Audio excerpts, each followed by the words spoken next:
I would like to take a moment to honor the land in Durham, North Carolina. Duke University sits on the ancestral land of the Shakori, the Eno, and the Catawba people. This institution of higher education is built on the land stolen from those peoples. These tribes were here before the colonizers arrived. Additionally, this land has borne witness to over 400 years of the enslavement, torture, and systematic mistreatment of African people and their descendants. Recognizing this history is an honest attempt to break out beyond persistent patterns of colonization and to rewrite the erasure of Indigenous and Black peoples. There is value in acknowledging the history of our occupied spaces and places. I hope we can glimpse an understanding of these histories by recognizing the origins of our collective journeys. That's in my mind, and I think for many people, a very serious issue, and it feels like an abrupt transition to move then into Ggplot, but I appreciate you taking a moment to think about that with me. So what I do in the pre-survey is I ask people where they're coming from, because this is an open workshop and I have no way of sort of knowing what people are bringing to the table. And if there's ways for me to sort of skip parts, I will do that.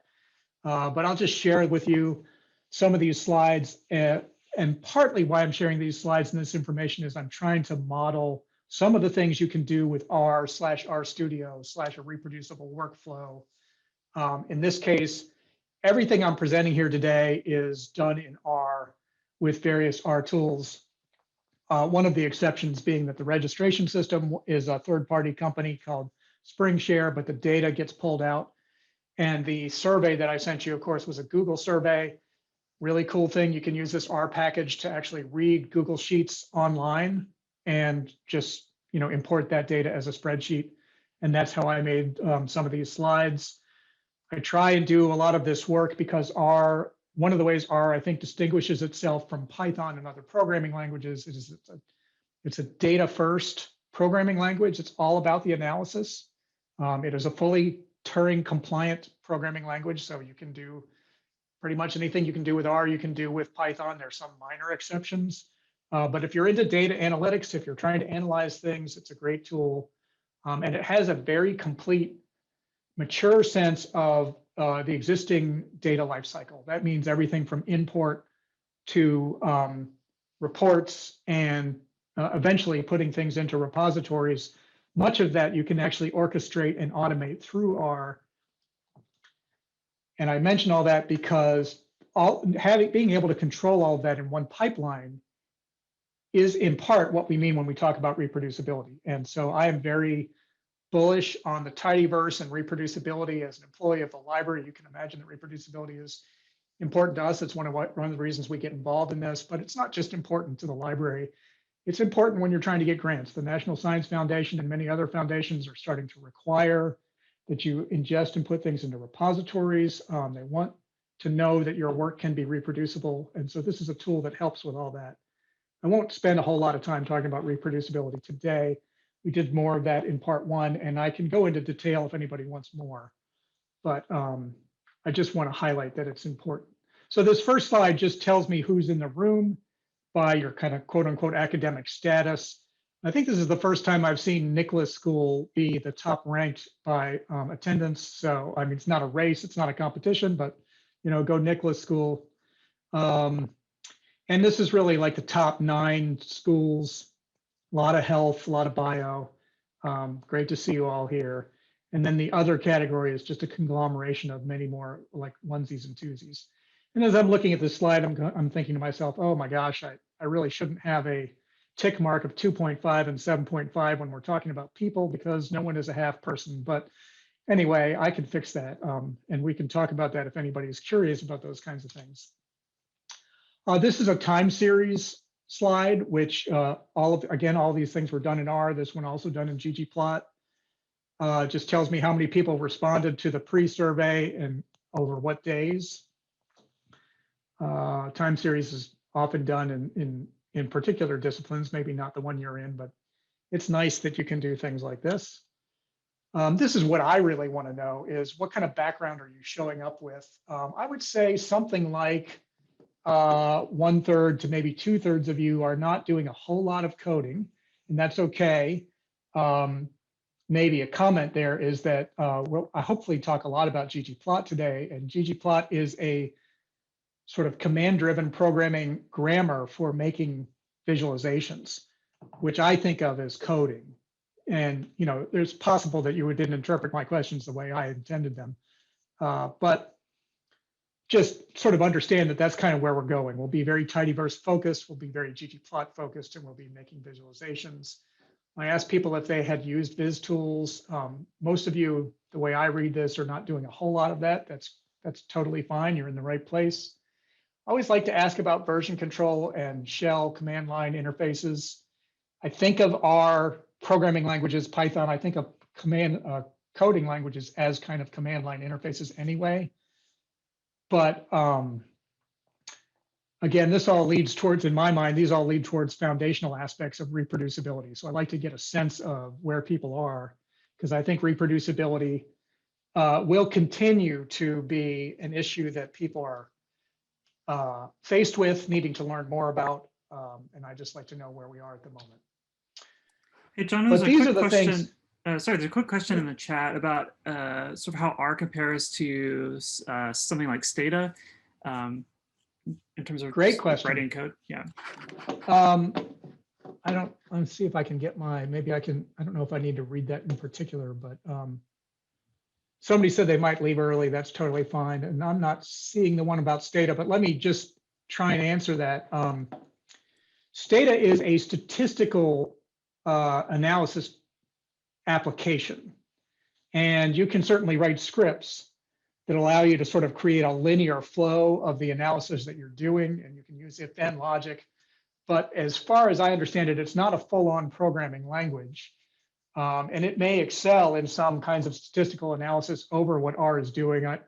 I wouldn't have that detailed a level to be able to say, oh, these are the things you can only do in Stata. I would say, generally speaking, most statistical analysis that you can do, if you can do it in Stata, you can probably do it in R. There might be slightly different techniques. But again, Stata is not a programming language per se. So one of the distinguishing factors when you get back to R and the Tidyverse is, as I mentioned, everything I'm doing here, I'm doing in R. So I wrote a script that ingested the data, that created these graphics, and then created the slide deck, right?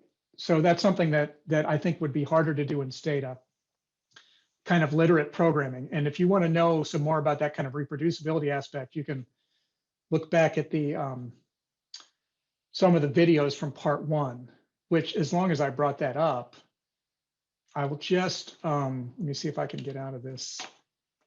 I just want to point out that I have this website.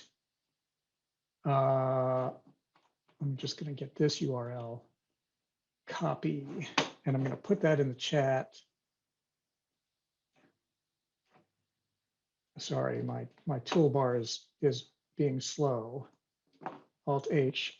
This is a kind of a sub-brand of my Center for Data and Visualization Sciences, and it's mostly the links to all the shareable resources for the R workshops that we're mostly doing. And I'm focusing right here on this quick start for R. And last week we did mostly these 2 videos, which are more bite-sized. They move kind of quickly, but you can rewind them and play them at whatever speed you want. And this week we're doing mostly these 2 videos. There's also a whole host of other videos, sort of subtopics, that I'll just bring to your attention. So if I cover merging too quickly or we don't get to it, if I cover pivoting too quickly or we don't get to it, there are ways to dig into the material. Speaking of which, while I'm talking, see, I want to find this link and send this to you. This is a little mini survey, one more that I'm going to send you, because we have a lot to cover today. And I want to cover it all. But what I want to know from you is, like, what are the 2 most important things that you really want to make sure that you get out of today's workshop? And I will push those to the top. So a lot of people said that they felt really comfortable with importing data and they feel reasonably comfortable with editing scripts. Again, I'm going to do a tidyverse approach, and we're going to be editing R Markdown scripts. And if those things are not clear to you, you can go back and look at the videos. But what we're going to try and do is really focus on Ggplot and interactive plots and pivoting and joining. And I'm making a distinction here between make plots and Ggplot 2, because what I'm trying to say there, whether or not I captured that in the question, is that you can make graphics in R with many different functions, many of which I might call base R graphics, base R being kind of the nomenclature that refers to old school R. And I don't mean to be a kind of fire and brimstone evangelist about R. If you're comfortable with base R, that's fine. And if you want to stick with your base R graphics, that's also fine, as long as you can do what you want. Again, my approach is more of a tidyverse approach. I think it's modernized and it lends itself to more of that full-featured reproducibility. That's where we get into Ggplot 2, which is the very first package that makes up what eventually became known as the Tidyverse, which is a suite of packages that extends R into a more modern data science approach. The packages all work well together. They're sort of symbiotic. They have excellent documentation that's all online. And that's why I'm going that way. It does things like automatically draw legends and all those kinds of things. I have a little subsection module today where we're going to talk about interactivity, assuming it ranks high enough. It's surprisingly easy to take a Ggplot image and make it interactive. We'll talk about pivoting and joining data, because those are parts of data wrangling, which we mostly covered in part 1, but they're a little bit advanced. It's not the straight up, subsetting by column, subsetting by row, or making new variables. And they're important because Ggplot assumes or likes to prefer what we would call a tall data format as opposed to a wide data format. And pivoting in particular helps you shift your data around in ways that are natural for Ggplot to iterate over row by row. So we'll talk more about that. I always like to ask this question. Again, this is another kind of sub question about reproducibility, but what is your, oh, actually, sorry, different question. What is your current visualization tool? Are you satisfied with your visualization tool workflow? What I am getting at there is, when you set out to make plots, does it feel like it's flowing in your overall workflow, or is it complicated by, you do some stuff here, like cleaning data in Excel, and then you're visualizing in Stata, and then you're outputting into a PNG, and then you're importing into an Adobe product and tweaking it, and then you're outputting it again and pasting it into Microsoft Word. The comment I would like to make is that if that's your workflow, that all of those different steps lend themselves to breakpoints or barriers towards reproducibility, because it's really hard to document, oh, I copied this, I pasted it here, I moved it into that other directory. Whereas if you're doing it in a programming language, you can write a script that manages all of those aspects. The only point of this second slide, this darker slide, is just to show off or model a little bit of what Ggplot can do. With one very simple function, I changed the theme of the slide from kind of a stark white to a darker format. And I didn't have to think about the colors or anything like that. It just made it change by itself. So it's nice to know about themes. Very quick comment about this Microsoft Teams site. RStudio, or RStudio in particular, but the R community in general, is known for its community-oriented help. You'll get very used to typing things into Google, like, how do I make a bar plot in R? Using that magic phrase in R. And a lot of times you'll get feedback from, or you'll get links to a site called Stack Exchange, which I always think of as kind of like a 50-50 site.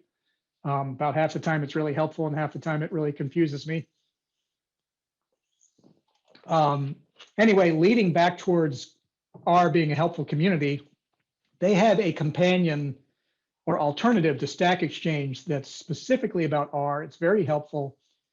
You could Google the phrase RStudio community, And you'll find lots of people online there who can help you solve problems. I can try and help you solve problems. And in addition to that, I created this Microsoft team. It's just for the Duke University community, including the Med Center. You have to have a net ID.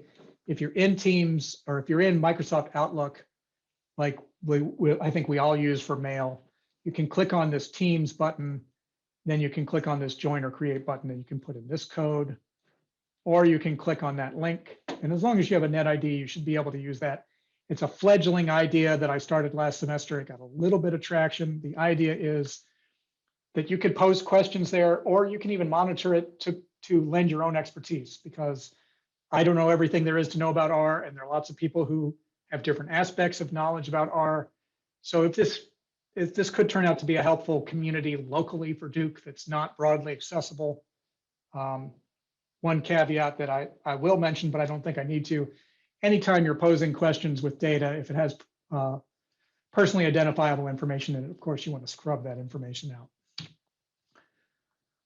You can take a picture of this if you want, but again, this slide deck is in one of the links I sent you, and actually buried inside of this GitHub repository.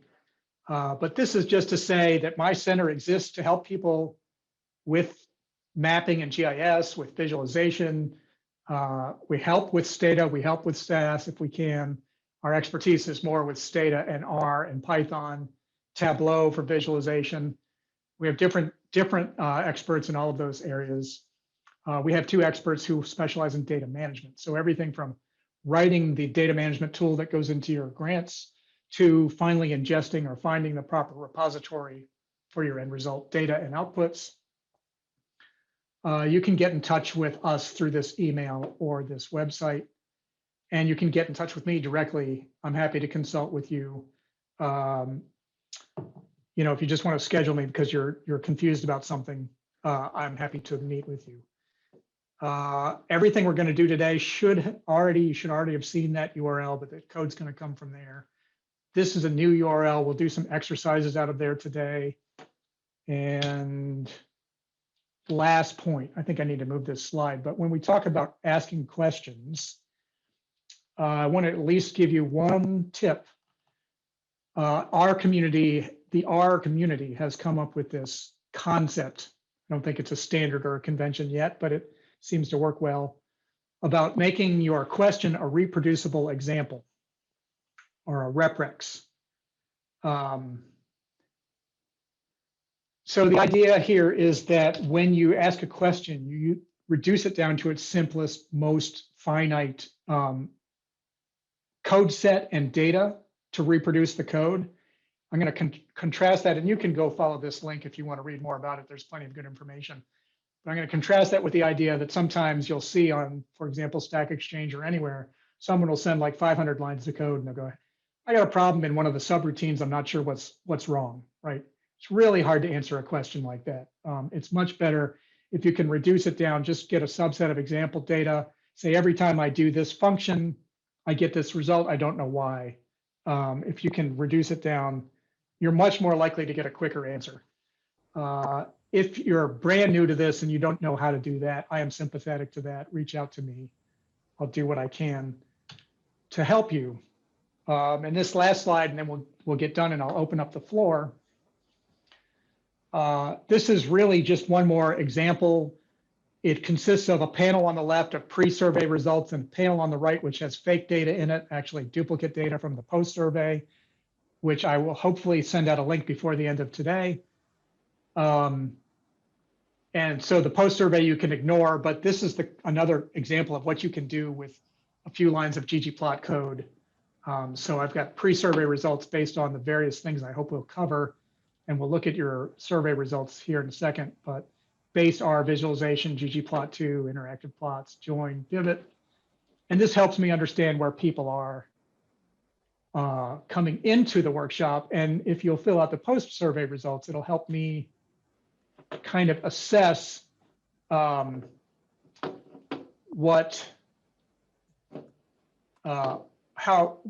or not I got close to delivering on the stuff that I was hoping to teach.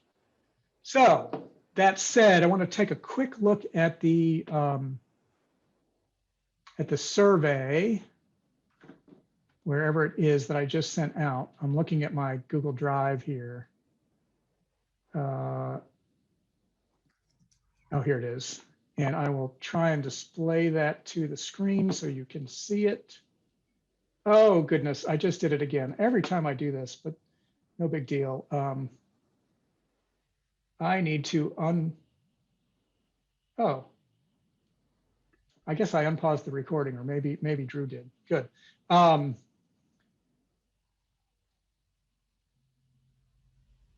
Let's see. Could I ask a question, John? Sorry. Yes, please do. Please do.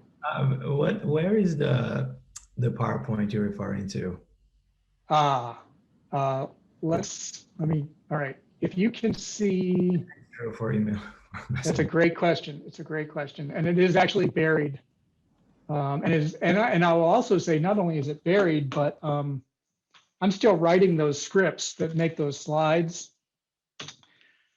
But I put and so they're not as reproducible as I would like them to be, but I put them in this GitHub repository, which I just put a link in the chat. Oh no, that's the wrong link, sorry.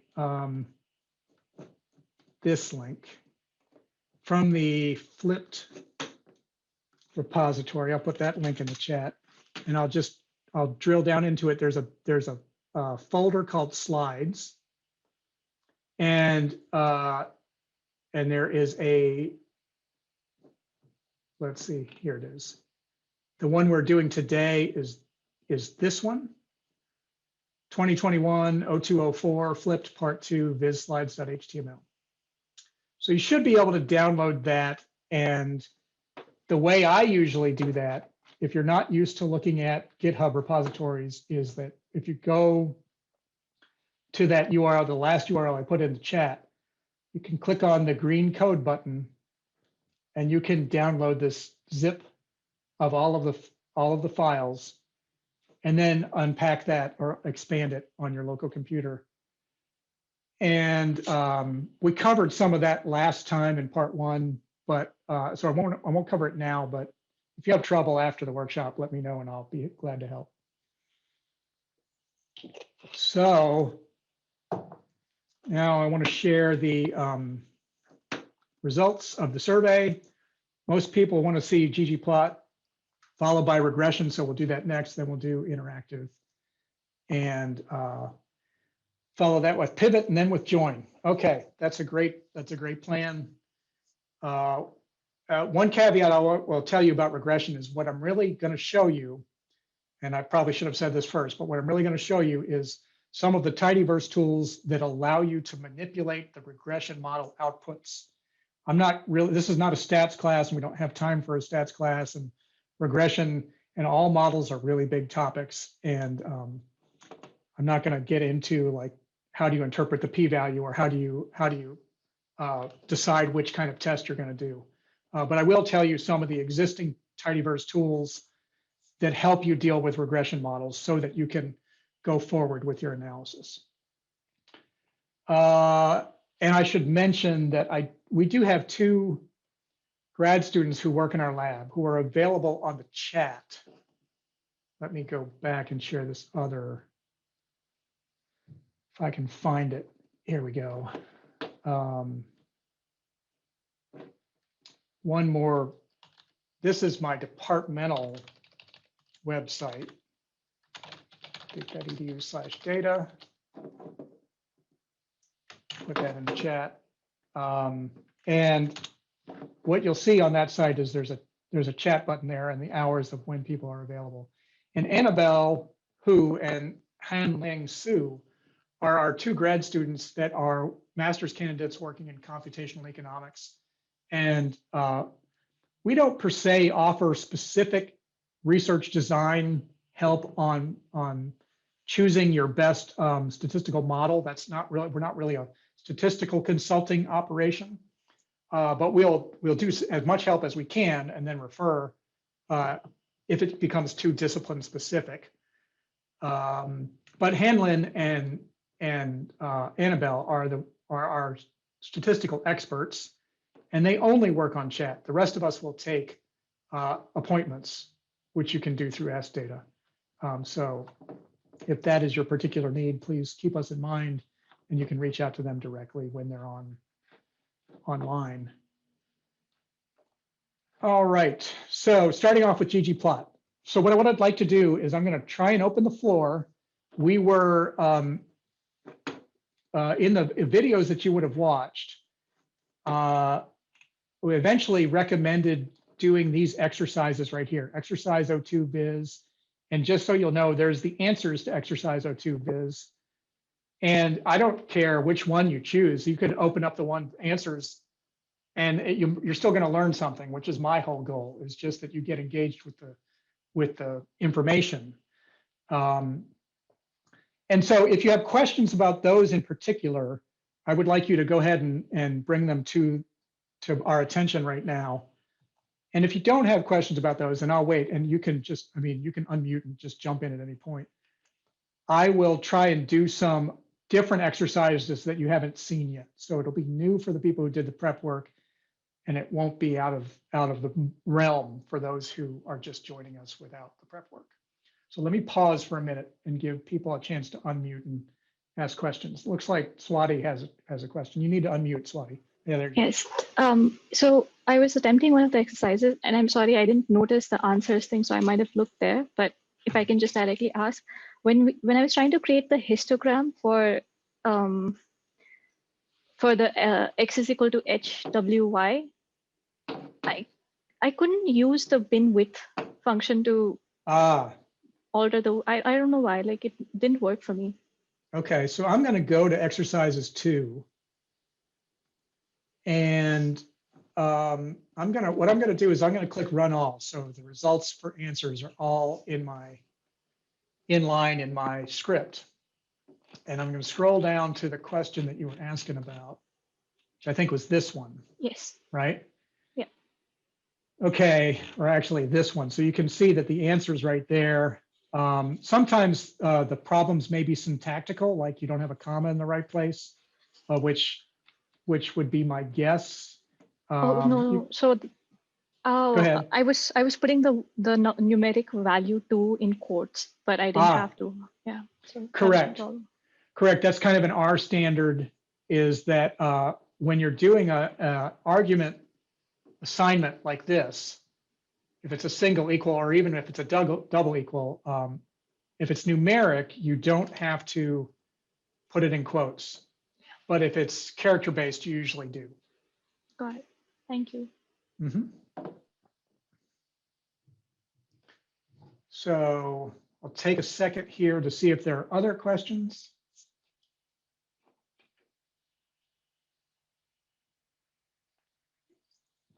And if not, I will jump into the other exercises that I have.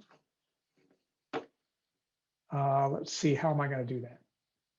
All right, I'm going to do it kind of an old school way. So just in case you're trying to do this with me, which is, I think, kind of difficult with R. And I should mention, I'm used to people coming to workshops online, and I would give them exercises and I would walk around the room.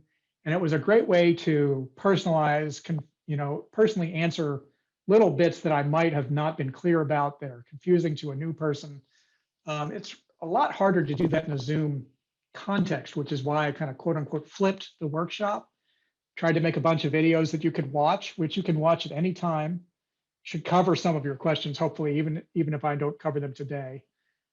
But it is a little harder to sort of work as a group.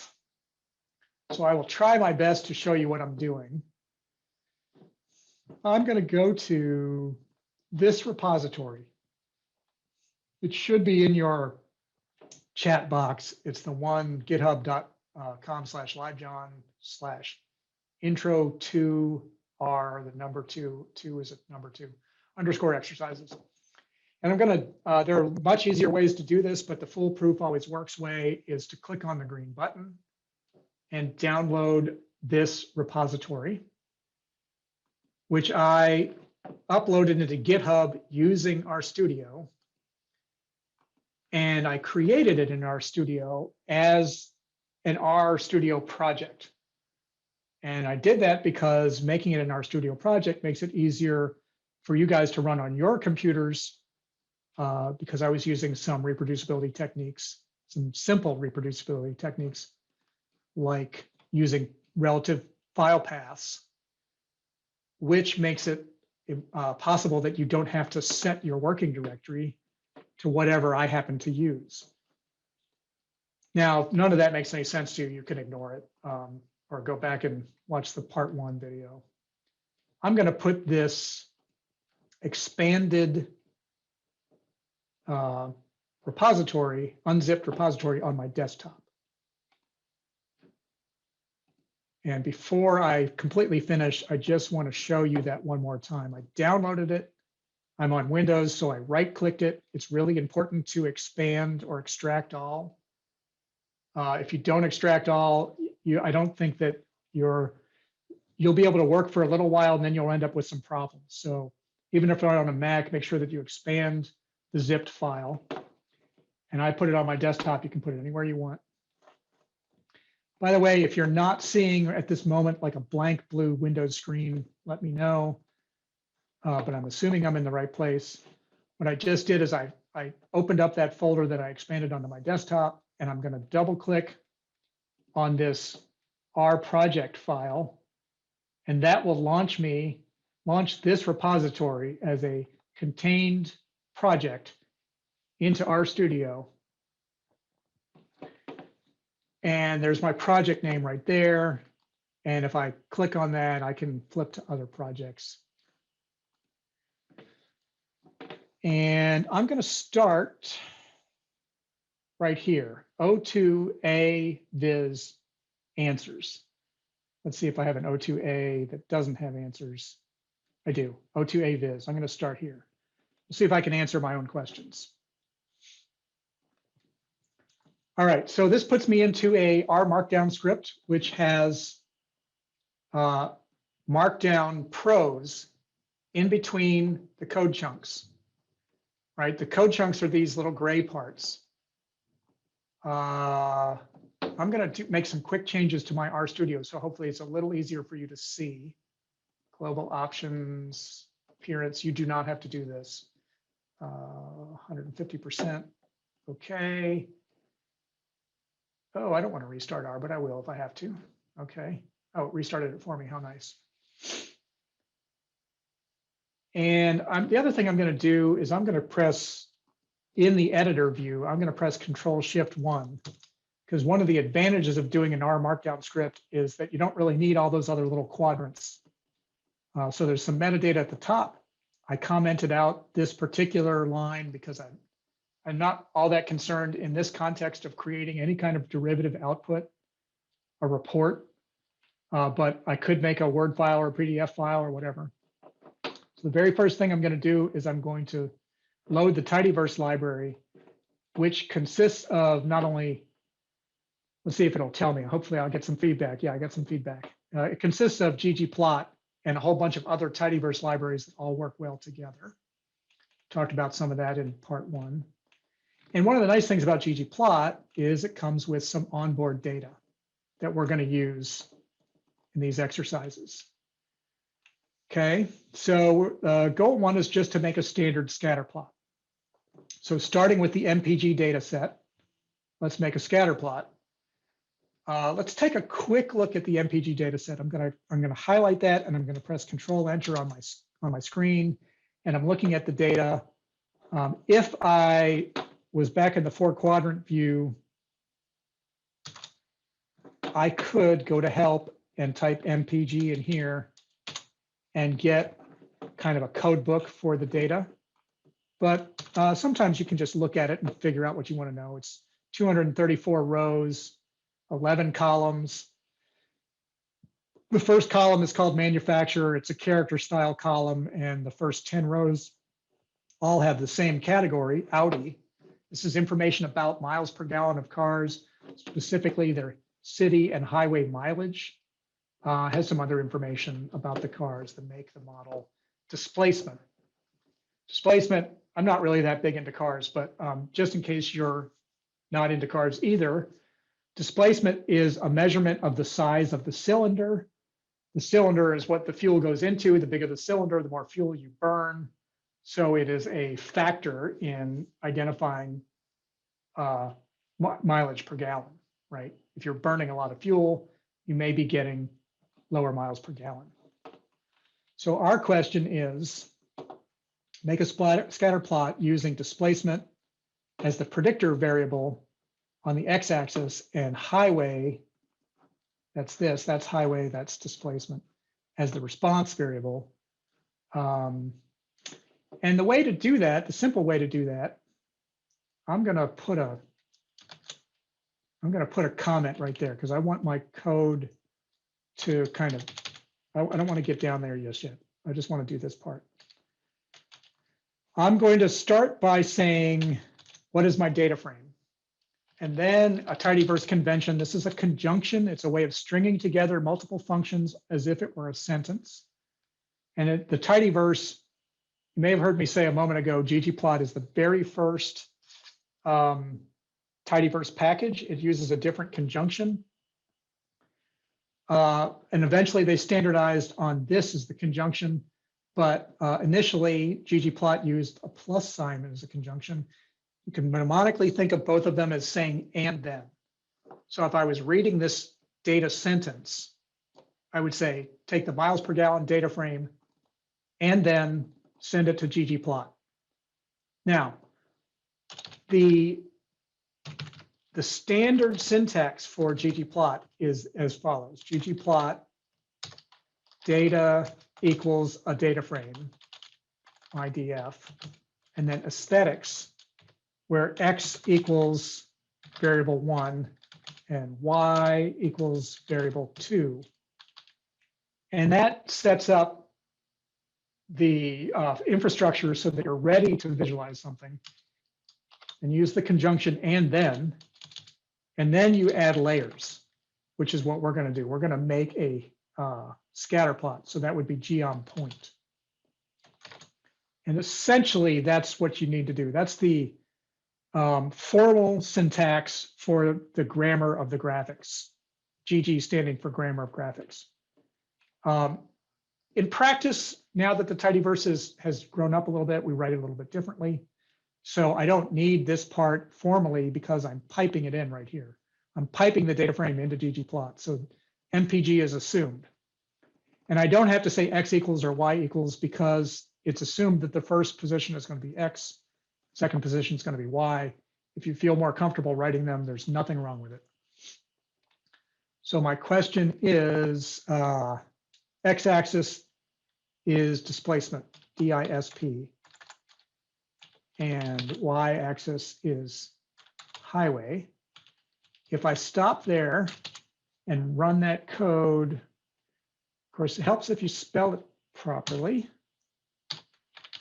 So I missed an L on my displacement.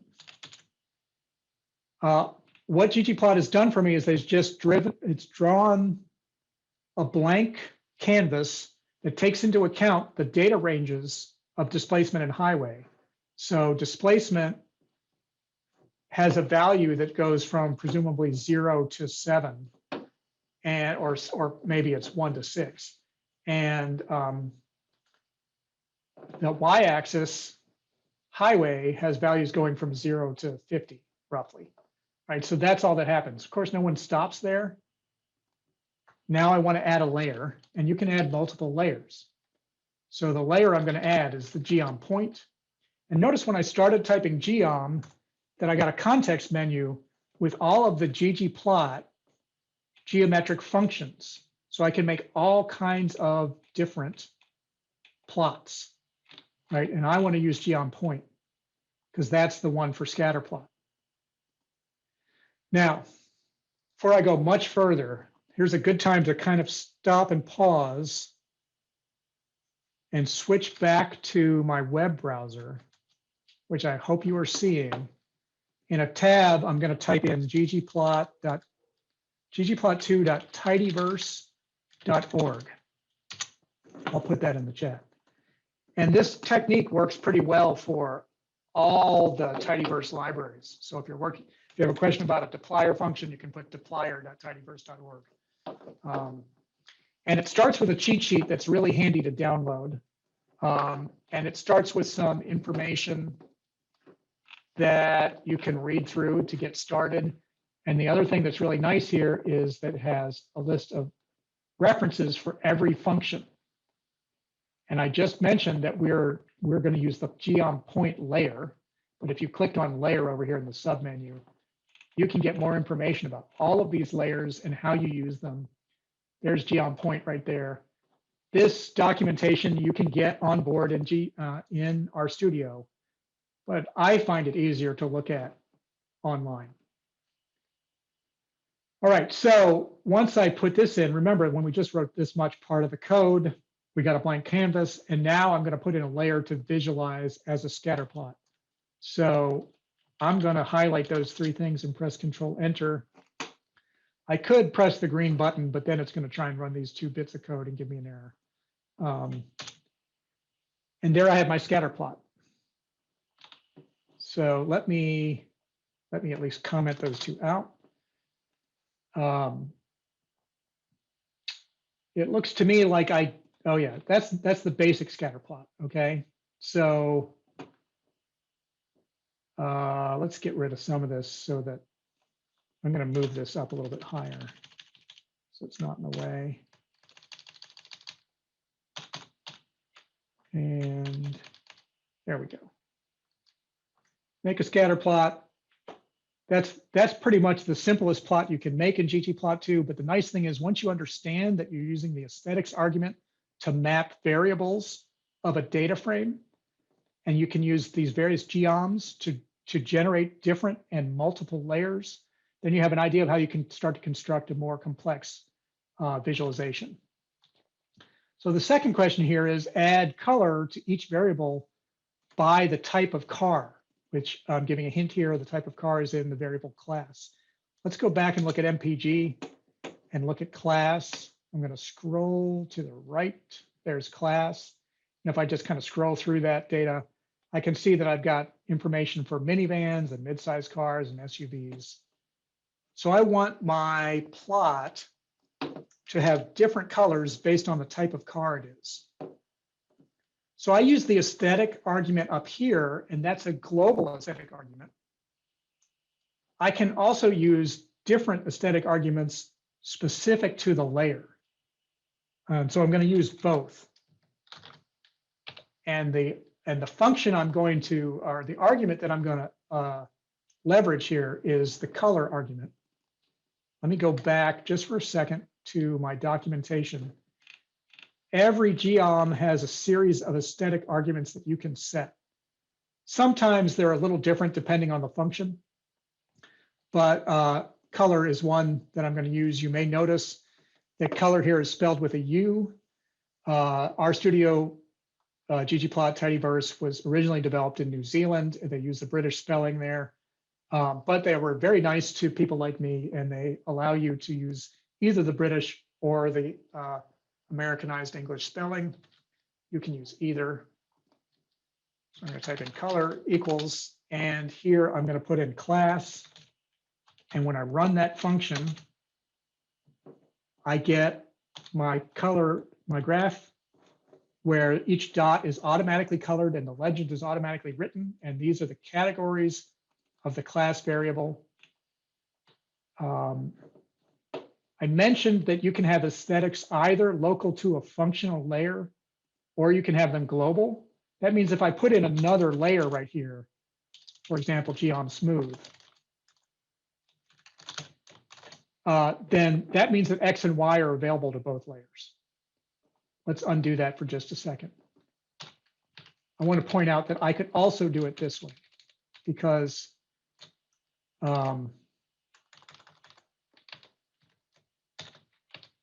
the aesthetic, we only have one layer. So I could have 3 arguments, my X argument, my Y argument, and my color layer. It's going to produce exactly the same looking graph or visualization. And your decision of how, when you decide to make it a global option and when you decide to make it local sort of depends on what your overall goal is. But if you can do it both ways, you know, maybe your decision is to have as few, use global when it allows you to type less. John, may I interrupt with a question here? Absolutely. So I've had issues in the past with, say I'm looking at, say, the top 30 hits of microbes that show up in my samples. Between my visualizations, I can't seem to keep the same colors for the same, like Staphylococcus. I need all of those purple or something, you know. Yeah. I've used Color Brewer. I've tried to designate like specific color to specific organism, but I'm unsuccessful in getting a consistency of color. And, you know, for readers, and if I'm trying to publish a paper, it tends to be helpful to keep that consistent. I understand the question, and it's a good one. And I would have told you, although you added more information, and now I'm not sure.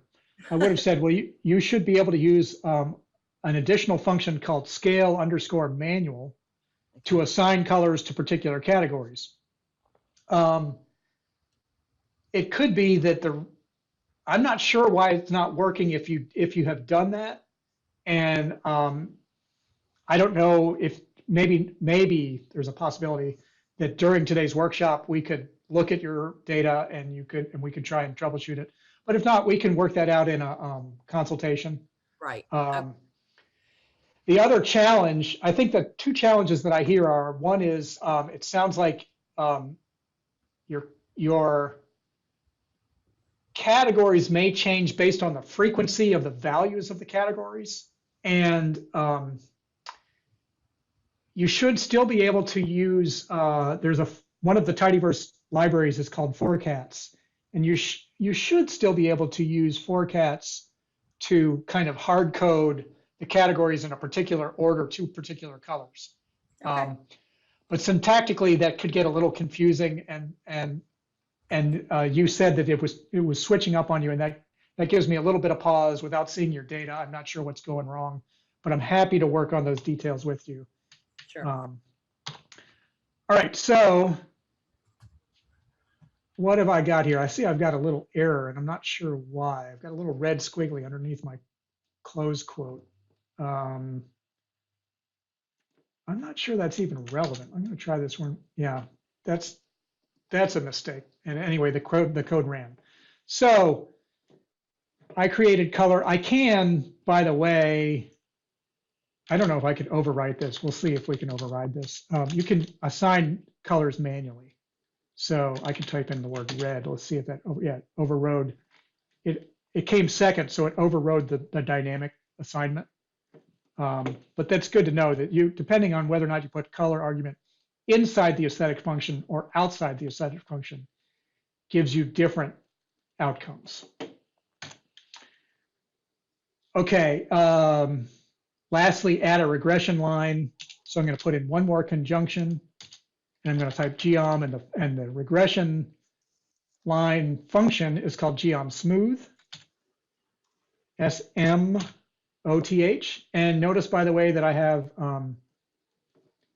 a lot of the arguments are popped up here for my convenience, but I could always go to the online or onboard documentation. I'm going to just run this without any arguments and see what happens. And so what it did is it drew a low S smoothed regression line with a confidence interval standard error. And I just want to show you that there are some other things you can do with geom smooth, such as I could start by saying I want my standard error to not show up. So if I rerun that, then the standard error is gone just by saying S equals false. I could also change the method to a linear regression rather than low as smooth. Method equals LM.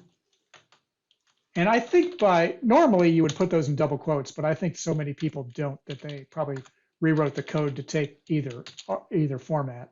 And that gives me a straight regression line. And I can also, I don't know that this is, so I'm not going to pretend that this is good statistics, but I want you to see that you can do stuff like this. I can write different regressions for the different categories, right? Two-seater, compact, mid-size, just by saying group equals class, which is the same, relatively the same as what you see right there. I'm going to take out that open close, and I'll run that, and I have a bunch of different regression lines, and maybe I'm not sure about those regression lines, so I'm going to do one more thing here. I'm going to say color equals class, and then it's really clear which regression line is for which category. And this is at this point, a really ugly visualization. But one of the things that it tells me is that generally speaking, larger cylinders end up with lower gas mileage. And the category that's a holdout, that's not really true, is this one, the two-seater cars. They seem to have a pretty steady gas mileage. It doesn't seem to have a whole lot of difference. There's not a lot of data there, so I don't know how reliable we'll have that. But one explanation we can come up with is that, why would two-seater cars with really large cylinders have relatively higher gas mileage than many of the others? Probably because of the overall weight of the car. Two-seater cars are pretty small. Anyway, a really, really quick visualization that demonstrates not only some Ggplot capabilities, but some sort of loose exploratory data analysis. Happy to take questions as we're moving on there, but there's another example of all the code. Let's move on to bar plots. And you'll see that it works kind of similarly. Now for bar plots, I want to point out that there are actually two kinds of plot functions for bar plots. There's geom_bar and geom_call. Here's geom_bar, here's geom_call. And the difference is that when you use geom_bar, it counts the height of the bar based on the number of observations in the data frame. Whereas in geom_call, it's going to get the height of the bar from the value of the data. And I'll try and make both of those clear. So if we start out with this Midwest data, which is just some population data, onboard population data about, and it's part of the Ggplot package, about some states in the Midwest of the United States. And the question is, display a bar plot for each category showing the categorical frequency. Now, I should have put that in backticks because that is an awkward sentence. But if I scroll all the way over to the right, there is a variable called category, and there are these values. Now, I'll admit to you off the bat, I have no idea what these values stand for. And I couldn't find it in the documentation, but it doesn't matter. It helps to just know that these are categories, kind of like in the previous graph where you had two-seater and van and whatever. They're categories that represent something. They're discrete categories. There are not so very many of them. So I want to make a bar plot and know how many of each of these categories there are. So I start with the Midwest data frame. I pipe that and then into Ggplot. And then I open up the geom_bar function. And in the aesthetics argument, I only need to put in category, right? This variable right here. And when I execute that, I get a bar plot that tells me the frequency of each one of those categories. And the nice thing about Ggplot, of course, is that it drew the x-axis, drew the y-axis, it labeled the x and y. We can modify those, but it did all that for us. All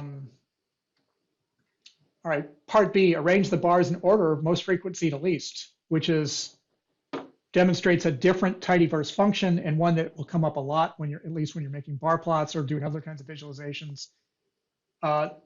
Just as a general visualization principle, you would want this to be organized, not alphabetically, but tallest to, or most frequent to least frequent.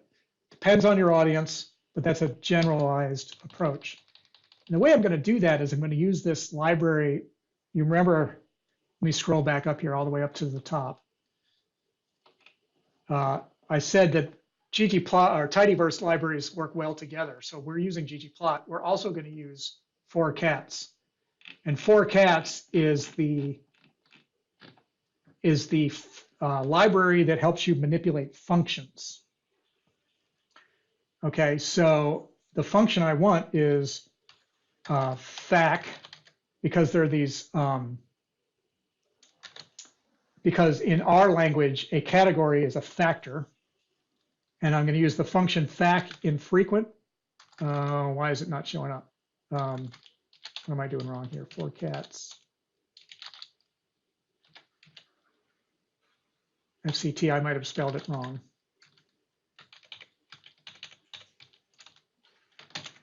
Okay, and then what that does is that organizes the bars by frequency. And then the third question is make this a stacked bar chart, stacked by state. And you would have no way of knowing this, but stacked bar chart in this case assumes that there's going to be a color factor involved. So inside of the AES function, but outside of the fact and frequent, I'm going to say color equals state, the state variable. Oh, I do this quite frequently, and you will too. In this case, color refers to the border around the bar, and I don't want color, I want fill. And that will create my stacked bar chart. And if I needed that, I think that's probably in order, but if I needed to, no, maybe not. If I needed to force the order, I could do that as well. Also with a 4cats function. I'm afraid I'm going to mess that one up if I do it on the fly, so I'm not going to do it. But we have another example soon. Geombar. And I think that is this, yeah, that's the same thing. And then, so here's geomcall. Remember that I said that the difference is that geombar will calculate, will do its own calculation, counting up each observation or each row in the data set. Whereas what if I wanted to use a value that was already in the data set? Well, here I'm going to have to rely on some deployer functions that I learned last week. So I'm just going to give them to you. But I want to alter the data set so that I have not population for each county, but population for the totals for each state. So I'm going to do that by first grouping by state. That's here. And then I'm going to summarize. I'm going to create a new variable called state pop, and I'm going to sum the pop total. And if I just run those together, oh, what did I do wrong? Oh, right, so silly. I put in the value of the variable, not the variable name. I put in IL instead of state. And those of you who are watching from home, probably some of you knew that instantly. It's kind of hard to talk and think at the same time sometimes. But what I've got now is I've got a different data frame, a modified, transformed, wrangled data frame, however you want to say it, that has what I want to visualize, right? Instead of being 400 rows or whatever it was before, now it's 5 rows with a population number for each state. And that's what I want to send to geomcall, because these are the numbers that will identify the height of the bar. So my x-axis is going to be state, and my y-axis is going to be state underscore pop. And then I can just send that to geomcall, and I get, you know, that's the difference between geomcall and geombar. All right, let's do geomline, and let me check my time. Yeah, I think I'm okay. I think I can make it through all this.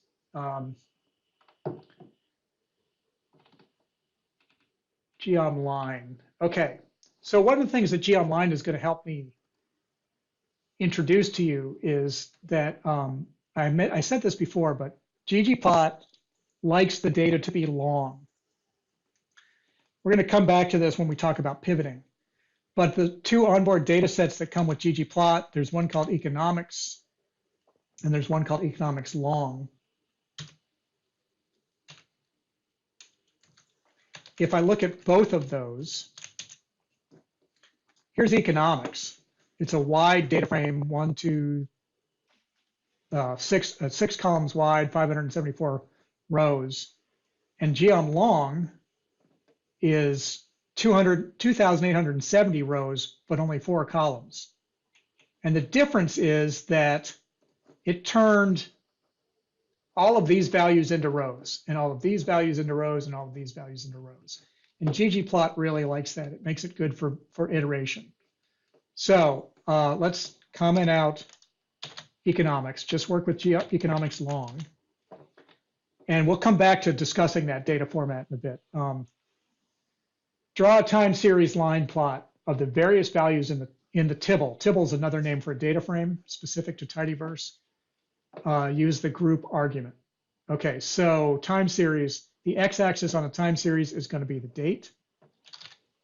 And the line, or the y-axis, is going to be value, what we see here in the third column.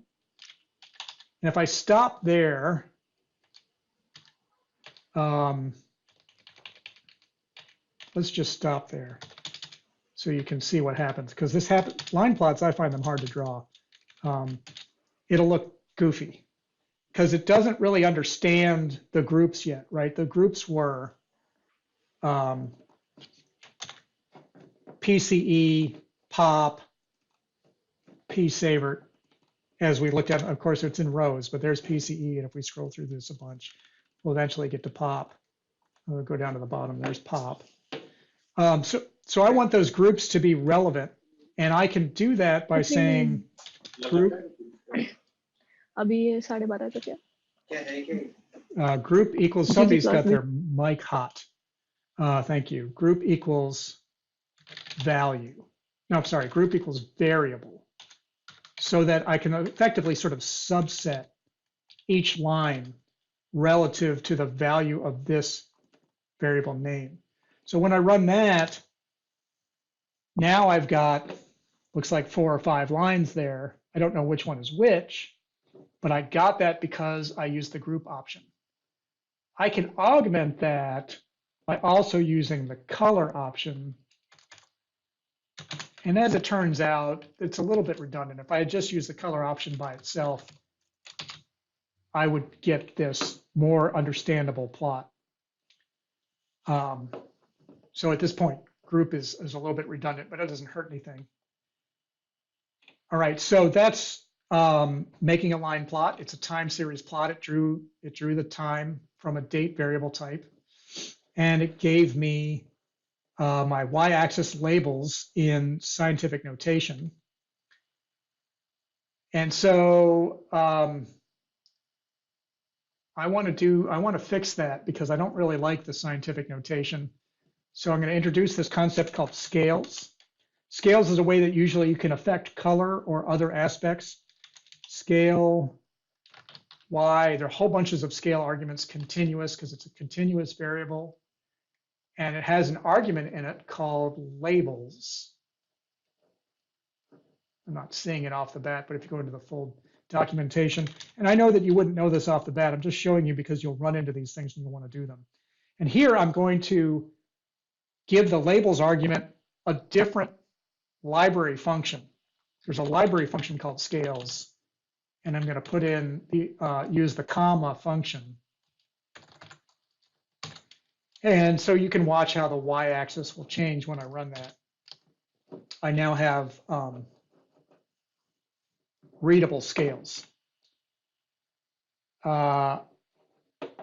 Building on some of what I know about Tidyverse, I can answer element C, which is eliminate the pop variable and show the remaining 4 variables as a faceted wrap. So let's get that right.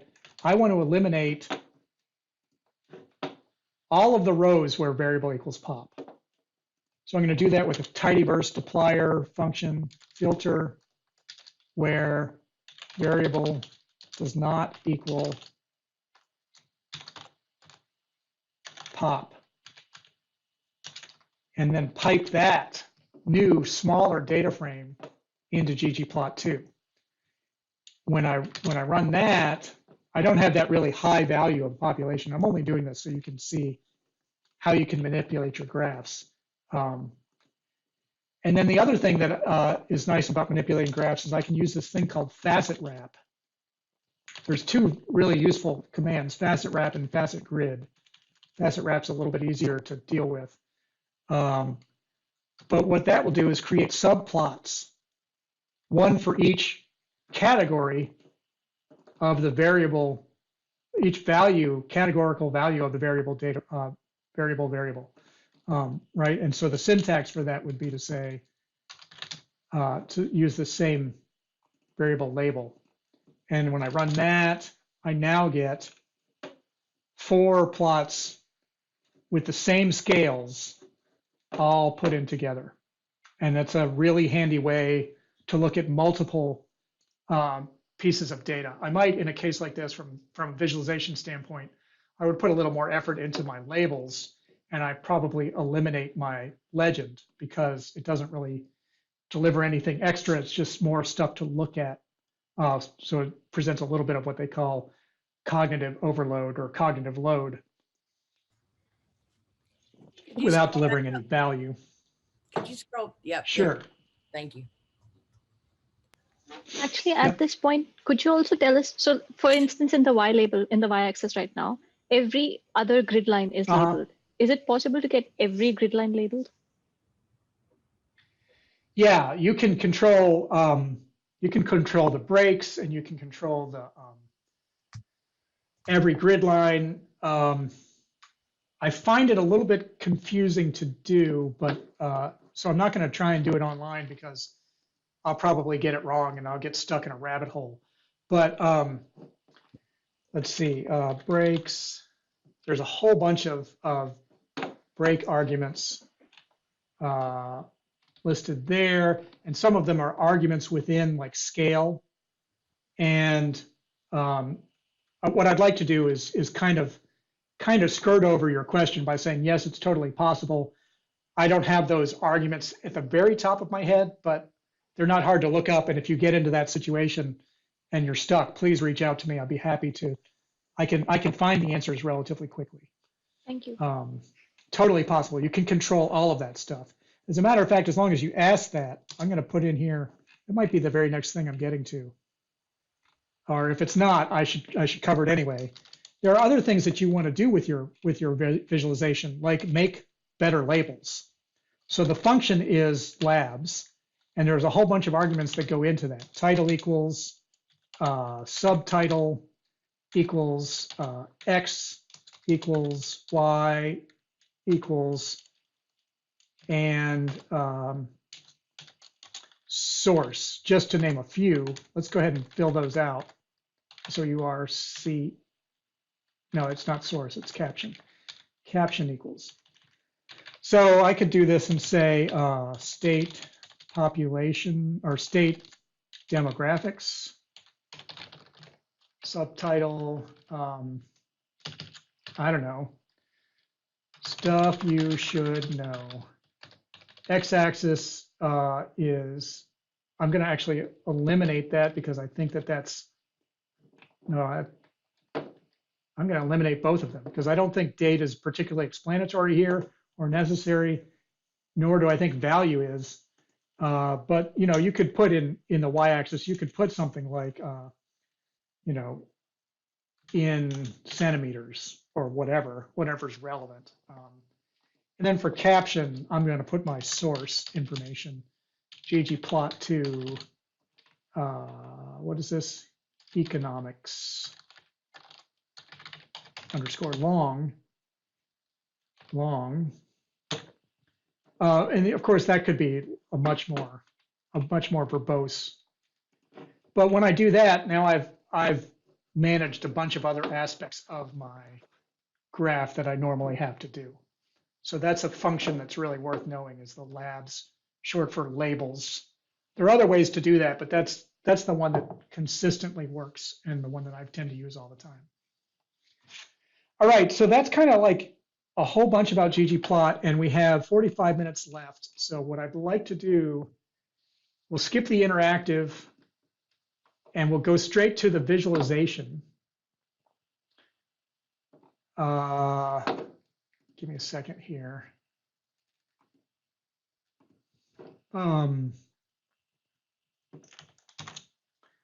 So where is my regression? O2_C regression. I'm going to go make that the sole screen again. So the libraries I'm going to use here, I'm actually using Gtplot and Ggplot, but it would be actually what I normally do. I normally don't call those libraries out specifically. I just call library Tidyverse and pull in all 8 symbiotic packages because it's just simpler. So, but I'm going to use these 2. This is for data wrangling. This is for visualization. Broom is the Tidyverse package that helps you manipulate models. And Modern Dive is actually really it's a package that is based on Broom that is really used for teaching regression. So if you're not super clear on regression, you might want to track down, here's a link to the Modern Dive book by Ismay and Kim. It has really nice explanations and working examples. But if you're really good, if you're very comfortable with models, you might go straight to Broom and just ignore this altogether because it doesn't bring anything more than what Broom does. So very quickly, a little bit about kind of base R old school models. This is the way somebody would write a, let me execute this function so that I have all the libraries loaded. This is the old school way that somebody would write a linear model to do a linear regression. So LM is the function. That would be the predictor or the response variable. That would be the predictor variable. So we're trying to predict mass from height. And then you identify the data frame. And typically people will put that into an object. So that's the assignment variable. And then just look at the object. So normally for people who are used to models, this is what you'd see. And I mean, this is fine. It's got information that you need. Sometimes people will follow that up with the summary function of the same object. So let me run them all together. You can see that's my little separator there. That doesn't have any value other than to separate the 2 outputs. It gives me some more summary information about my model, my R squared, my p-value, my adjusted R squared. They're all there. But these outputs are a particular kind of R object, and I think it's probably technically a list. I find them personally hard to work with. So if you're an old school R person and you know how to get the third, why am I blanking on that? Third quartile range number value of -17.73, like you don't have to change, but the aspect of the Tidyverse, one of the aspects of the Tidyverse that I like is they use this mental model that kind of everything's easier to work with if it's in a tidy grid data frame, what they call a tibble. And so that's what Broom really does. Broom really allows you to put all of these values into data frames. All right, so let's move forward and see how that works. From the Modern Dive library, there's a data set called evals, and I'm going to select 4 variables out of that. And we'll just take a look at, well, apparently I'm going to take a look at both, but I just really want to look at those 4 variables. So there's an ID for each observation. There's a score for each observation. There's a beauty score for each observation and age. And what they're trying to do is predict, this is data, I don't know if it's real or made up, but it's data for, I think it's real, from instructors who are rated on their, I guess the effectiveness of their course. And they're trying to figure out if the age of the instructor and or the beauty quotient of the instructor, which is a subjective variable, influence the score of the quality of the course. Okay, so we can do some really basic base R summaries with those values where if we pipe it to summary, we get the min, the max, median, the first quartile range and the third quartile range, so that between the two, we can figure out the interquartile range. Another exploratory data analysis library that I find really helpful is from the skimmer library. And we can run the skim function over that same data frame. And in this case, this data frame, remember, it only has 4 variables and they're all numeric. Skimmer will give you more information than just the numeric, but there's only numeric here. And so it gives you a mean and a standard deviation and the quartile breakpoints. And one of the things that I really like is it gives me a little what's called a spark graph, histogram at the end of each variable. So I can see the distributions of scores. I can see that score is left skewed and heavily weighted towards the upper end of the value of that score, right? I mean, you can see all that there, but if I want to visualize it, that's a quick way to visualize the distribution. I'm going to skip over correlation for a minute, unless you guys bring me back to it. But you can get correlation scores on all of these things. But I wanted to talk about regressions in general. So here's how it works with Broom in sort of a modern tidyverse aspect. I'm doing a similar model like I showed you before, where I'm going to try and predict score from beauty average, right? This is the response variable, and this is the single variable predictor variable, and the data frame is identified right there as eval chapter 5. And I'm going to put that into an object called score. Okay, I don't see it there because I'm not calling it, so let me redundantly put it back there and call that again. And that's very similar to what we did at the beginning. But with Broom, library Broom, we get this function called tidy score model. And in modern Dive, these are roughly equivalent, synonymous. You don't have to write both. If you're more comfortable with regression models, probably just use the Broom functions. If you're not, maybe you want to start with these teaching academic functions, but this one is based on this one. So if I execute this model inside of those functions, right, I'm going to get a much tidier response of my model, right? So there's my intercept. So how does that work, right? For every unit increase in beauty average, the score goes up by 0.067. Pretty certain that, and I'm reading that properly. I hope I'm not making a big mistake there. But I'm getting my p-values, and those are, again, this is the second data frame for learning. So you can, I know most of you would want more precision than that. So again, if you use the tidy rather than get regression table, that's this table, not this table, same basic kind of stuff. There's your scientific notation on the p-value. So you can get more precision. All right, so that's all tidy really does. Tidy just tidies up the model into something that you can then use your, let me do this again. You can then use your deployer verbs to easily pluck out different aspects. So for example, if I do this and I say select, I could say select p.value. Let's see if that works. Yeah, and if I could say pull p-value and get them in a vector. And so I have at my disposal, because it's a data frame, I have all of the other deployer verbs to manipulate this data frame. Glance and regression, glance here and augment do similar kinds of things. They tidy up the response. So in the case of glance, I get, here I have my R squared, my adjusted R squared. I've got my p-value again.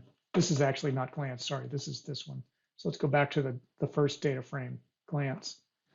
Same kind of information, a little more precision, scrolling to the right. And much easier to get a hold of each one of those individual values, right? If I put this in, oops, Control Shift, that's not what I wanted to do. My model, do that. All right, and then kind of comment this out for a minute. Then I could say $r $r_squared. I should be able to run these two together. Why did that not work? It's r dot squared. Thank you. You know, an easy way to get the sort of single element of a numeric vector. Augment really just, among other things, gives you your residuals. Right, so there's your residuals right there, going all the way down for every value. I'm not sure if you want your residuals. Really, we're getting beyond the kinds of things that I do with programming. So if you have I would say this, remember that we have some people who know more about statistical modeling than I do. I'm just trying to point out the easy ways to manage the models. But if you have a question, I'm happy to try and answer it. I'm going to check my time. I got 35 minutes, which should be enough. Let me look at my notes. Looks like I said I would do interactive visualizations next, then pivots, then joins. And I feel like we got plenty of time to get all this done. So I want to make sure that I give people ample space to ask questions. If I can, I will certainly try to answer them. I have a question that's going back a little bit. For a scatter plot, is it possible to label the points on the graph? It absolutely is. So let me see, how do I want to show you that? What I would use in a case like that, I'm going to go back to layers in the documentation. And there are some things called geom text and geom label. Here's geom label, there's geom text. And so I would refer to those, to the documentation on those, on how they get implemented. But down at the bottom, you can see that you can turn any point into a label itself. And you can this is the difference between text and label, is that's text and that's label. So you can have a box around your label that makes it sometimes easier to see and sometimes less easy to see. You can see that you can affect lots of aspects. Now these look very busy. So of course you would want to filter your responses depending on what you're doing. And you can label not only scatter plots, but pretty much everything else. And there's some information in here about how you can annotate the graph even without the data values. I'm pretty certain there's another helper library that is not coming to the top of my head, but if you will send me an email, I will, and it's of interest to you, I will send it to you. But it will help you do some even, like it will automatically pick out like a few high points so that you don't have to go through the trouble of filtering all your data. But if I wanted to, let's see if I can do this. Geom text. Let's go back to our example and get up to the top. All right, let's do this one. I'm gonna make a new.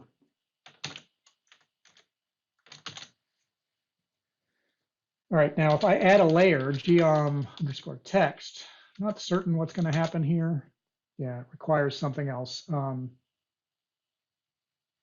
text requires the following missing aesthetics label. Oh, right, that's easy enough. So AES label equals, well, we'll do class. Actually, let's do something different from class. Let's do model. this is going to be pretty ugly off the start. But now I've got one of the helper libraries, one of the things it will do is it will repel the label from the data point and draw a line to the data point. It's a really nice feature. I have to figure out what that library is. But so one of the things I might do is I might, for example, do something like this. Data equals, I'm going to say dot, which is Tidyverse shorthand for the prevailing data frame. So I could write this out in longhand, MPG. Filter where class equals, let's do 2-seaters. Now this should allow me to label only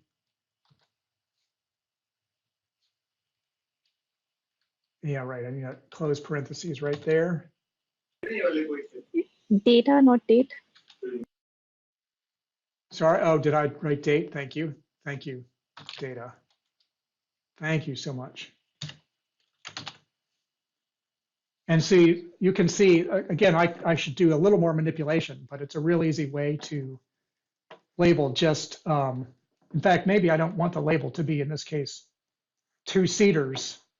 But I want it to actually, I'm sorry, just the model. Maybe I do, in fact, want the label to be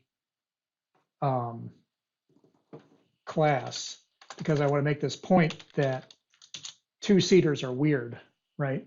Or they have a strange, unique characteristic in my scatter plot. So I hope that helped. Yes, thank you so much. That's very helpful. Good. Yeah, please do send me an email, and I can happily find a library that even augments that and makes it even better. Any other questions? Sure. Okay, so let's go on. Well, actually, I'm sorry, I was looking over my screen. If someone was about to say something, please feel free. Just jump right in. Yeah, John, can I ask a question? Uh-huh. It's not about specifically visualization, but how would you do to work in a group or in a research with another person to share your code? Would you send the whole project? How would you work together? That's a great question. So I'm going to minimize this screen. Actually, let me get back to that and minimize this screen. I'm going to go back to this and say that you could watch this video on projects. Projects is definitely a big part of it. That's the RStudio way to make it really easy to share your RStudio project with somebody else. And when I say with somebody else, let me say that I'm including, when I think about sharing, the person that I share with most really is me, right? Because I have one computer at work and I have a different computer at home. And they don't have the exact same idiosyncratic file system. And I don't want to have to edit the script every time I am working from home. I just want to, if I just have the same project, it's going to work every time. And then in terms of synchronizing the changes, that's where version control and Git and GitHub come in. So I'm going to go back up here, click on our workshops, and show you that I'm actually doing a workshop in about 2 weeks that's going to be updated. This is a little out of date. I'm going to update it in the next 2 weeks and do the workshop. Let me see when. Find Git. Yeah, this one, February 17th, where we're going to talk specifically about how you can do this with R. But what I would do is I would use a library called use this. Let me put that into the chat so it's really clear what I'm saying. Library use this. And what use this allows you to do is it allows you to use R as an interface to GitHub. So you have to have Git installed if you're on a Windows machine. I think Mac and Linux users may already have that installed by default. And what that enables me to do is then push my project up to GitHub, and I can control the permissions. I usually make my things widely available, but you can make them private. And let's look at a different Git repository so we can see some things that are being demonstrated here. Actually not seeing the thing that I want to see. Not sure why. Maybe it's because I'm not logged in. Anyway, oh, it's right there. Sorry, it was there and I didn't see it. What this tells me is that I have made 95 changes to this repository. And so you can actually time travel and go back to any previous version that you want. But it's always presenting the most recent. And you can do things which is called branching. This has only one branch, but if I had my project exactly how I wanted to, and I wanted to do an alteration, but I didn't want to change the pristine, almost ready to publish version, I could branch it, make all kinds of changes on the branch. And if I like the branch, I can merge it back in. If I don't like the branch, I can just leave it or delete it. And it also allows me to collaborate with others. People I know, or even for that matter, I can collaborate with people I don't know. They can do something called a fork, and they can get my same code, fix something that I maybe did wrong, and send it back to me as what's called a pull request, because they think they can make my code better. Again, that's all optional. All that social coding is optional. But for me, the easiest way to share, I shouldn't say this, shouldn't say the easiest. The most full-featured way to share projects, excuse me, is using Git and GitHub and version control together through RStudio. But it does take a little bit of setup, and I would say it delivers on that effort. But if you don't want to put that effort into it, you know, you can actually just share. Let me minimize my screens. Remember when I started out here, I expanded this project as a folder. So if I go up one directory to desktop, let's just do that, desktop. There's that folder right there. And because it was started as an R project, it's got this R project file. So I can just zip or not zip. I can put this in, I could send it to somebody through email. I could put it on a disk and send it to them. I could put it in Dropbox or Box or OneDrive.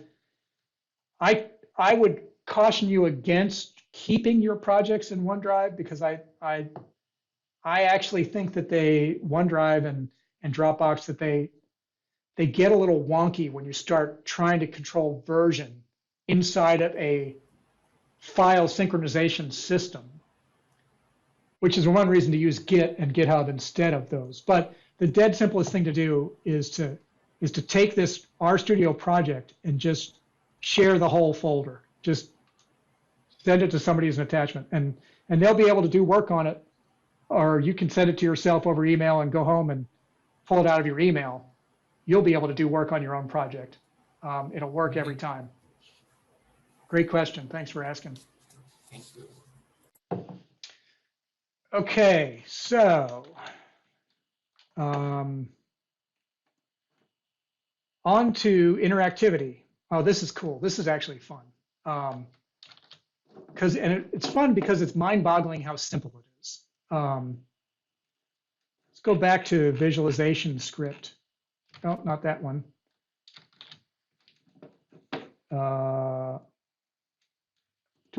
Am I on the right spot? I wonder what you guys are seeing and what I'm seeing.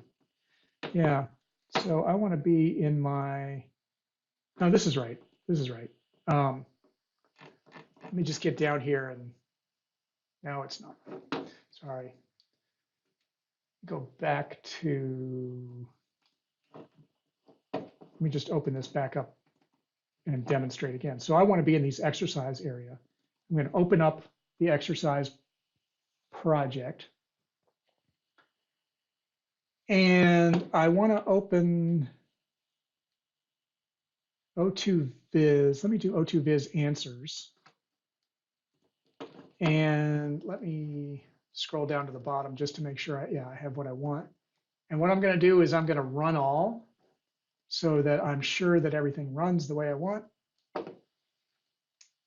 And you can see a progress bar down here, which in case you don't know, if you click on that progress bar, it'll take you to the exact spot where it's executing, which is kind of cool. So here, let's make something visual. So let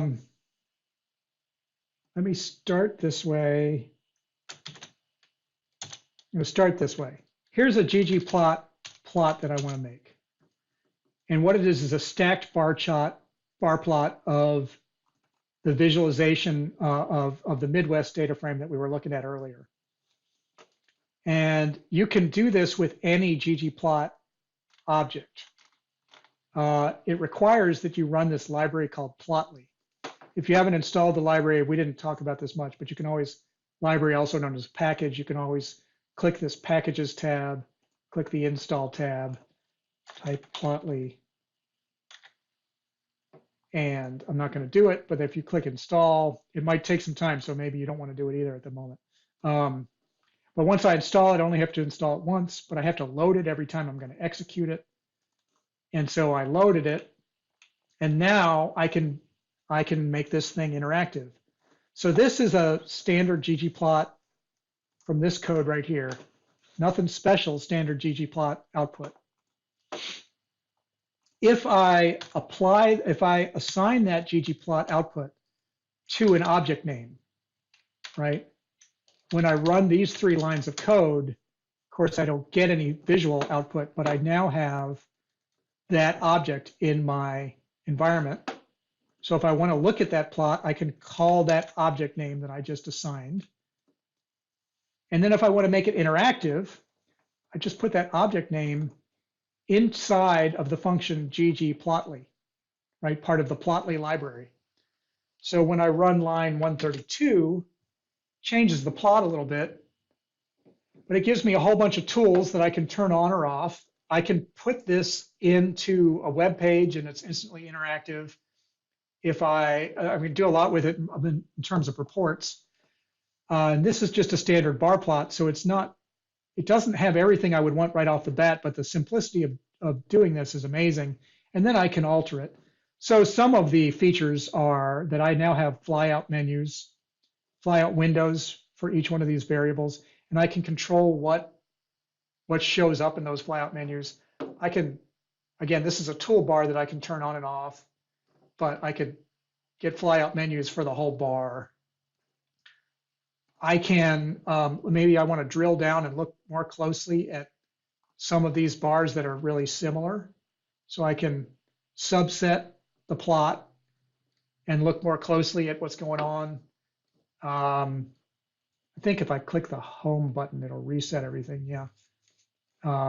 Now, this particular feature is not all that helpful in a bar plot, but if you have other kinds of plots, it can be helpful. I can instantly turn some parts of the graph off and selectively display other parts. Again, it's not all that helpful in a bar plot, but any Ggplot within I mean, I think there's some maybe minor exceptions. Any Ggplot visualization that you make, if you put that plot object inside of the function Ggplotly, it'll instantly become interactive. That means you can shove it into a dashboard without learning Shiny, right? There's a library called Flex Dashboards that allows you that works with R, that allows you to make interactive dashboards without going through all of the hassle of learning Shiny. Now, I'm not saying don't learn Shiny, but that's like a whole nother thing to learn, right? If you're starting out, maybe you don't want to start there. And if you don't know what Shiny is, it's just a dashboard thing. So that's actually the long and the short of, there's way more that you can do with interactive plots, but that's the part that I wanted you to know. And then you can look at the Ggplotly documentation to learn more about how you manipulate that. I want to actually grab this, see if I can find it. John, while you're looking, do you think that would work on a virtual poster? Oh yeah, yeah. So what I would do, I'm gonna put a link in the. By the way, just real quickly, I'm gonna put the post workshop survey into the chat, but you should get an email in about an hour. But I just want to make sure I put that in there in case anybody is so inclined. So I wonder if I can, I know how I can demonstrate this for you into a virtual poster. So if I go to Flex dashboards are, and it's going to take me here, and there's some galleries. Some of them are shiny, but not all of them. Examples. Here's an example of a Ggplot 2 gallery that does not, or dashboard that is not shiny. It's not using the shiny code base. And you can see that they're all Plotly, interactive Plotly graphs. And there's two different pieces, but yeah, you could turn that into an interactive dashboard with the knowledge that you already have. It's just going to extend your wizardry that much farther without having to like learn a whole new thing. Thank you. Mm-hmm. Yeah, I'm actually a big fan of Flex dashboards. I think they're what you can do with them, and you can learn it all here. The nice thing about Flex dashboards is it is extensible, right? If you learn it and then you get even more into dashboards, you can bring shiny interactivity into your dashboard, but you don't have to. So you can control layouts, making different kinds of dashboards. It shows you on the right, like one column on the left and two on the right, or four, or you can have one on the left with one on the right that has tabs. And it's pretty straightforward. It's well documented. And so, yeah. So that's interactivity. And then I was going to cover pivots and joins. And pivot got the next most. So let's see what we can learn about pivots in the time that we have left, which is, I say we got about 15 to 20 minutes. So again, especially because we're winding down, if there's something you want to know that that I haven't answered, please feel free to just shout it out. Pivots.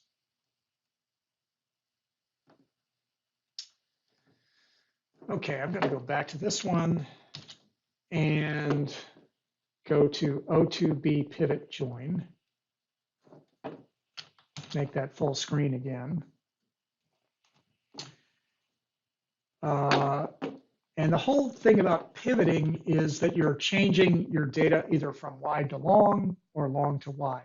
And the use case that we were talking about earlier, one reason to do that is because long data works really well with iterating and Ggplot. Long data works really well with a lot of things, but you'll definitely, I mean, it's not the only way to organize your data, and you'll definitely run across applications that want wide data or packages that want wide data. So, you can apply this judiciously. So I'll make sure that my Tidyverse library is running. That will include the package called tidyr, which is the package that that has the pivot libraries.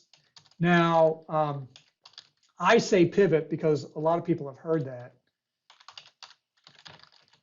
But the name has changed. It depends on what application you're using, and the name has changed even within the Tidyverse. Whereas you may have heard spread and gather, but recently they had spread and gather. Recently, they've gone to pivot longer and pivot wider. These pivot longer does spread and pivot wider does gather, I think. They're not 100% identical, but basically do the same thing. And I find pivot longer and pivot wider easier to use. So we're going to start with importing some data that I have in this repository. Right here, there's some data called favorability, 538 favorability popularity.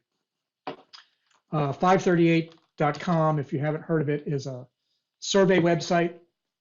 Some statistical wizards live over there. And one of the surveys they did is they asked people what Star Wars characters they like best. And they have a lot of their data sets up on GitHub, and you can use them. And so I'm just using a standard tidyverse approach, skipping the first 11 lines because there's some provenance information in there where the data came from, and reading that in and ending up with a very simple table data frame of 14 rows, 10 that you see here. Characters rated, higher rating means more favorable, lowest rating, not surprisingly, Jar Jar Binks gets a really low rating, and Emperor Palpatine gets the lowest rating, which I think he deserves.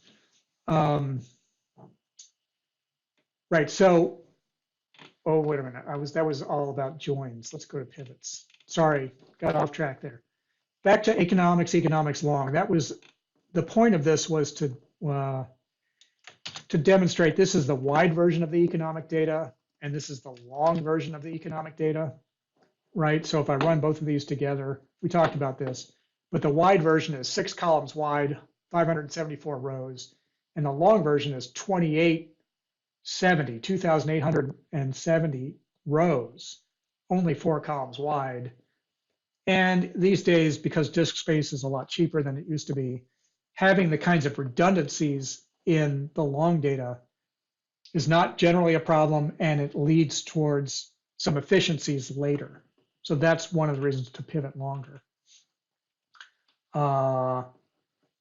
So if we were going to take this data, I mean, Ggplot is giving us these 2 data sets, so we don't have to run the pivot command. But if we wanted to take this data and make it look like this, we would use this pivot longer function. And it takes a couple arguments. The first argument, let's look back here at the wide data. The first argument is, what part do you want to pivot? So what I'm saying is I want to pivot everything from the PCE variable to the unemployed variable. So that's just a dplyr kind of select statement. But I don't have to use the colon, right? I think I could name them all by out through. Actually, I shouldn't say I think, because I don't want to jinx what I've got going here. But you can always read the documentation. You can select several columns, or you can subset the data so that you just get what you want. So that's what I'm doing, is I'm saying this is my range from PCE to unemployed, and then I'm going to take these variable names and turn those into a column. And I want the column to have a name. I decided to give the column the name variable, which makes it hard to discuss. But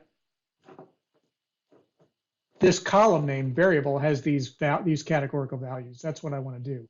So I'm taking this top row and making it a column called variable, and then taking all the values and putting them in a column called value. And that's all that pivot long, pivot wider does. Pivot wider does kind of the opposite of what pivot longer does. But it's really, this is something that almost certainly will show up as you use R more. And I don't want to, it can get a little boring to read through, but it's really important to know that it's possible to do. And if you look at the pivot longer and pivot wider documentation, they'll give you some nice examples that you can follow on how it all works. So I did not plan to get into that in any more detail, but I'm happy to try and field a question if in my experience, some people find this confusing, and that makes sense. So if I can demystify it now while we're all together, or if I can certainly try, please feel free to open your mic and ask a question. And I see from the clock that we're getting really, really close to the end. So I'm going to go back up here to the last bit, which was joining data, right? So I have this favorability ratings table. And what I want to do is I want to join that with the onboard Star Wars table which if you haven't seen it, is part of dplyr. Oops, not starts with, Star Wars. And that's an 87 row table of characters in the Star Wars films. And it's a bunch of information, you know, their sex, their gender, their birth year, skin color, hair color. What I want to do is I want to bring this fave rating column and make it part of a wider table or a bigger table. So I'm going to need to do some kind of join on some common value between the two data frames. And fortunately, these two tables have the same name. And so I'm going to use the variable called name as what's called my join key. So anywhere where I find Luke Skywalker in one table, if there's a match in the other table, I'll bring over all the other data. Same for Han Solo. If Han Solo matches over here, I'll bring over all the other data. That's what's called a left join. Where's my... There's a graphic of the different kinds of joins you can do in dplyr. I will throw that in the chat and you can look at that at your leisure, but we're going to do what's called a left join, which is to say if there's a match in the Y table, bring over what's in the Y table. And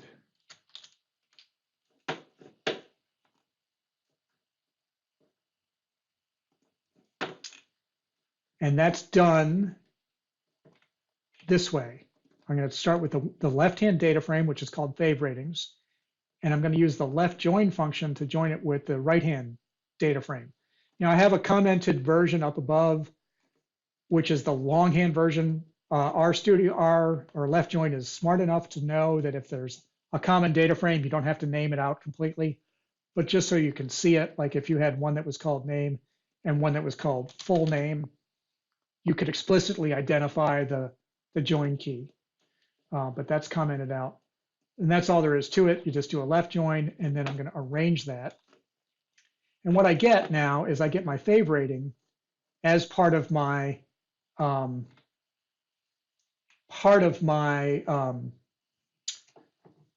actually what I'm getting is I'm getting all of the other all of the Star Wars data where there was a match. So where there's not a match, I still have my favorability rating, but I'm also reduced to a 14-row data set, which is what the fave rating was. If I did that the other way, you would find that it looks a little bit different. Fave rating, left join. Oh, I want to do this. Star Wars, left join, fave rating. If I ran that second one, this one hasn't gotten any bigger. It's 87 rows. And then what I've added is the favorability rating, which is going to be all the way over to the right. And you also see a lot of NAs there because not everything is matching. And not everything is matching because we actually, this example uses the worst possible join key. Ideally for a join key, you want some kind of alphanumeric unique identifier, right? So this is easy to think about if you imagine this is a bureaucratic HR department where I am the HR director for Star Wars characters. I'm going to give every one of those characters a unique ID that's unique to them. And then if I have those unique IDs, the join will be very precise. If you have to use alphabetic keys, sometimes it works. For example, state codes in the US are very precise. NC for North Carolina. Although there's a lot of variation, right? You could have NC or you could have NCAR or you could have lowercase nc. So anytime there's room for variation in your join key, there's room for error or mismatch. So that's why having an ID, a precise ID is great. The absolute worst thing to join on probably is name because names can have so much variation. And in fact, you see that here. I ran some commands, anti-join commands, so you can see it. But you don't need to really worry about these commands, but what's not matching? In this first table, it's C-3P0, and in the second table, it's C-3PO, so no match. in one of the tables, it's Emperor Palpatine versus just Palpatine, right? And that all just goes to the fact that computers are exceedingly literal, and names are really very flexible, and that's why it's not a good join key. It just means you have to do a lot more data cleanup if you want to use names. There are techniques, not all that. I mean, you could come up with them yourself, like make everything lowercase, take out the spaces, take out the diacritic characters. There's all kinds of things you can do that, again, if you had a code to match on, you'd probably be better off to start with. So that's everything. I think I actually went 2 minutes over, so apologies for that. Thanks for staying so long. I can stay a little bit while longer, but I at least want to say thank you for your attention, and feel free to reach out to me if you want to do a data consult. I hope it was helpful. Just a quick question. The anti-join, what do you use that for? Okay, great question. I know I went through that really fast. Left join is what most people end up doing. Okay. And a left join is where you take everything from the left table, and if it matches something in the right table, you get that. The anti-join is saying, I only want to know the stuff that's in the left table. Gotcha. And so I was using those, against each other to figure out what didn't match. Right. Mm-hmm.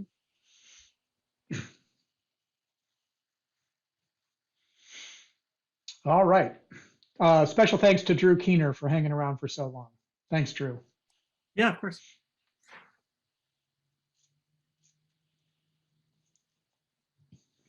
Well, you guys are free to go anytime you want, and you're also free to unmic and ask more questions either way. If you don't ask a question, I hope to catch you again at another workshop. Thank you. Take care. Thank you, John. Thank you. Mm-hmm. Yeah, that's great. Thanks, Drew. Appreciate your help.